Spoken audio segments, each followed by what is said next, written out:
10 a las 8:42 en este jueves 29 de septiembre del año 2022. El comentario de nuestro coordinador, José Luis Mendoza y Cervantes. Gracias, Rosendo. El saludo cordial a ti, a todos nuestros compañeros, hermanos de oficio en esta cabina de todos los días. Nuestro abrazo a la figura de don Álvaro Arbelo, hijo, a quien como siempre desde aquí le agradecemos el reto que siempre impone, pues trabajar cerca de él y esperando su regreso a esta cabina y por supuesto a esta Z101 y su presidente don Bienvenido Rodríguez. Miren, dos temas rápidos. Hay uno que no puede pasar desapercibido, porque aunque ayer lo mencionamos a modo de chanza, un poquito al final, no deja de ser llamativo la facilidad con que en la República Dominicana cada cierto tiempo surge un fenómeno de estafa, o de lo que nosotros entendemos es estafa financiera. Bien pudiera alguien decir que es inversión, digamos, no ortodoxa, o que son riesgos que alguien quiere correr y tiene todo el derecho. Por eso la estafa, como ilícito, se persigue a instancia privada. Es decir, la ley reconoce que para perseguir al estafador, la víctima debe primero sentirse y aceptarse estafada.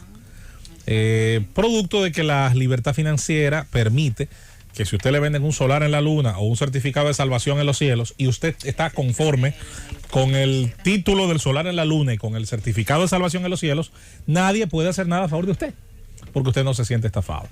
Miren, hay un joven de Wilkin algo, no recuerdo el nombre, 34 años, ahora en Sabana Grande de Boyá, ha salido con lo que él llama un modelo financiero, a todas luces parece un esquema Ponzi. La palabra Ponzi no viene de la nada, no viene del mundo de la mitología griega ni nórdica. No era más que un inmigrante italiano que llegó a los Estados Unidos y con su mentalidad precaria, básica, tuvo la habilidad de diseñar un sistema donde personas pagaban por entrar al modelo de negocios. Ese pago les otorgaba una especie de licencia para buscar otras personas, introducirlas en el negocio a cambio de una participación de las entradas, y el modelo piramidal se basaba en que uno que buscaba 3 o 4 hacía que esos que a su vez entraban salieran a buscar otras personas bajo la promesa de una gratificación rápida, y el esquema Ponzi nació precisamente en esos los llamados felices 20, una época de un crecimiento económico importante en los Estados Unidos posterior a la Primera Guerra Mundial, y que incluso ese crecimiento económico hasta afectaría positivamente a nuestra nación. La famosa danza de los millones llegaría, entre otras cosas, por el incremento en el modo de consumo de las familias y empresas norteamericanas de esos años. Bueno, en esos felices 20, este hombre con este nivel de habilidad, a pesar de que hablaba poco inglés, rápido hizo una fortuna. El esquema demostró su falencia, y era que una vez la pirámide llegaba a tener cierta altura, por un tema de lo que se llama saturación de mercado, se caía y llegaban las demandas de un montón de gente exigiendo la gratificación. Las primeras líneas sí habían recibido la gratificación, pero una vez se llegaba a ciertos volúmenes era imposible devolver lo que los porcentajes de ganancias prometían. Uno de los problemas de este tipo de esquemas que se repite cada cierto tiempo, por más que a la gente se le advierta, es dentro del grave desconocimiento de las matemáticas está una que es la más importante, es la proporcionalidad. Cuando no se tiene conciencia de lo que es la proporcionalidad dentro del mundo de las matemáticas, a usted lo mucho y lo demasiado le parece lo mismo.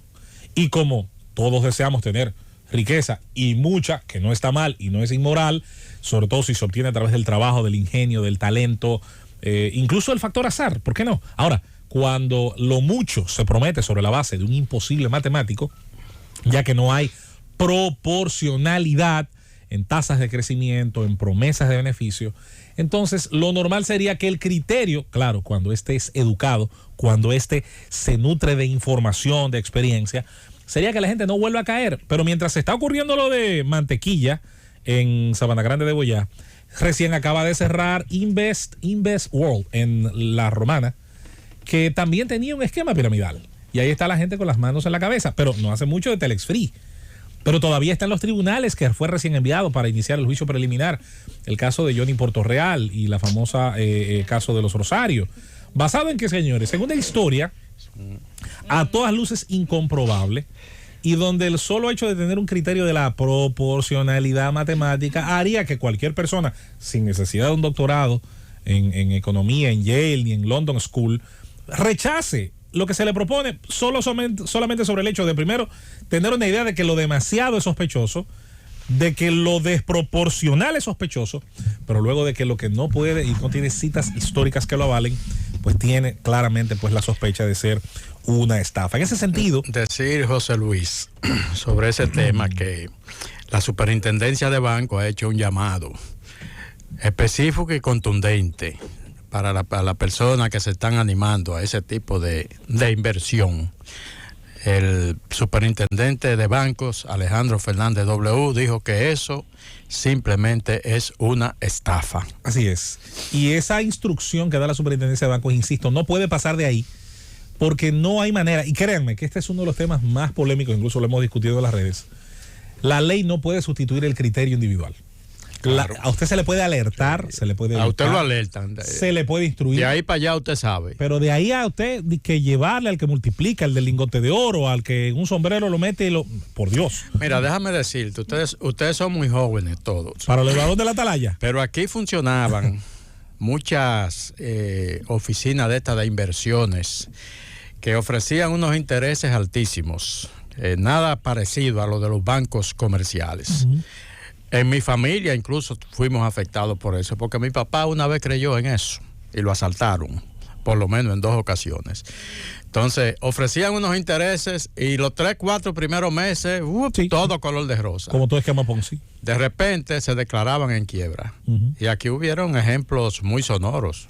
El banquito, por ejemplo, recuerdo yo. Que nos llevó lo poquito que teníamos. Y la superintendencia de bancos, sin ánimo de dañar tu comentario, es verdad, ha hecho una advertencia. No es cierto que no puede hacer nada. No tiene todas las herramientas que debiera, pero sí puede hacer algo.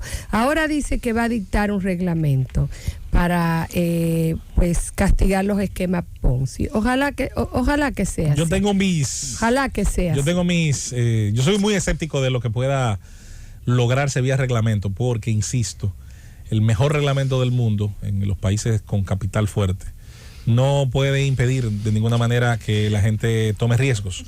Hay riesgos, por ejemplo, se puede comprar petróleo futuro que está todavía en el pozo, que no sea, que es legal, ¿me entiendes? Se compra un apartamento en planos. Claro. Ahora bien, hay esquemas que son insostenibles, pero eso lo dicta el sentido común, no lo dicta ningún cuerpo de ninguna legislación. Yo confío más, insisto, en que eduquemos. Nosotros desde este micrófono en eso hemos sido coherentes, creemos que la educación seglar, y hemos hecho mucho hincapié que la educación de la secundaria, sobre todo, que es el nivel previo a la educación de grado, técnica, académica, tenga educación financiera. ¿Por qué? Porque yo quiero que el joven que con 17, 18, 19 años sale del bachillerato, al que yo le estoy pidiendo mañana que vote, que participe en política, oiga eso, yo le estoy pidiendo que vote, yo quiero que ese joven, además de que también tenga acceso a una licencia de conducir y pueda pasar un examen práctico y teórico para conducir un vehículo, yo también quisiera que ese joven sepa lo que es un crédito, que ese joven sepa lo que es una tasa de interés anual, un interés agregado, que sepa diferenciar una tarjeta de crédito de una tarjeta de débito, que pueda saber la diferencia entre capital y renta, que pueda entender los fenómenos que están alrededor de él.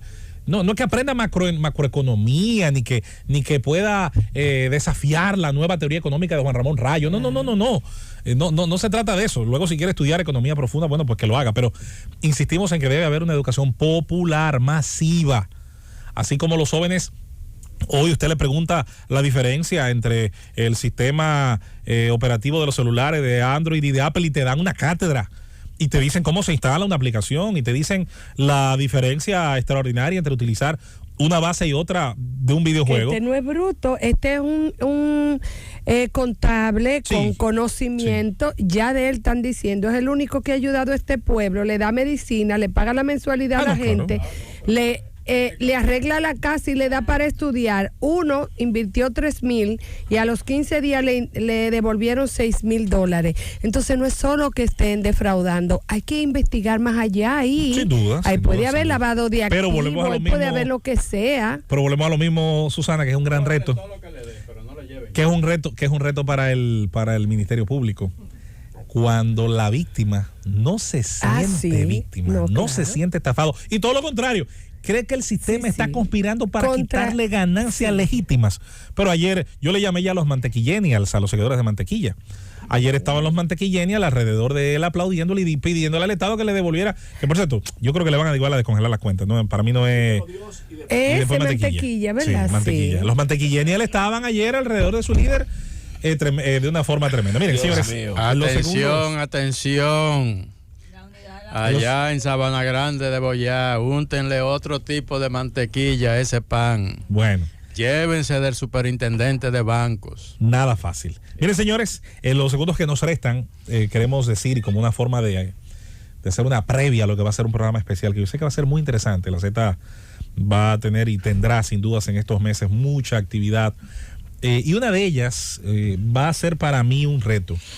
Y es, señores, conocer dentro del sistema de salud lo que se está logrando en algunos lugares. Nosotros tuvimos la experiencia impactante de conocer el Hospital Vinicio Calventi por dentro.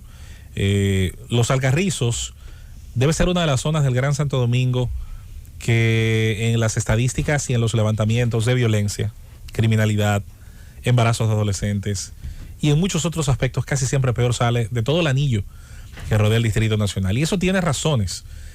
Aunque Los Alcarrizos es una comunidad mucho más vieja de lo que la gente cree, porque era un pueblo muy a las afueras de la vieja y pequeña ciudad de Santo Domingo, tan vieja como que en 1828 se dio ahí la conspiración de los Alcarrizos, que fue una de las primeras rebeliones a la ocupación haitiana de 1822. Así de extraordinariamente antigua para la mentalidad de mucha gente es esa comunidad, como lo es Villamella, como lo es Los Minas y San Carlos, que crecieron antes de que la ciudad pues las rodeara y de alguna manera se las tragara el crecimiento de Santo Domingo.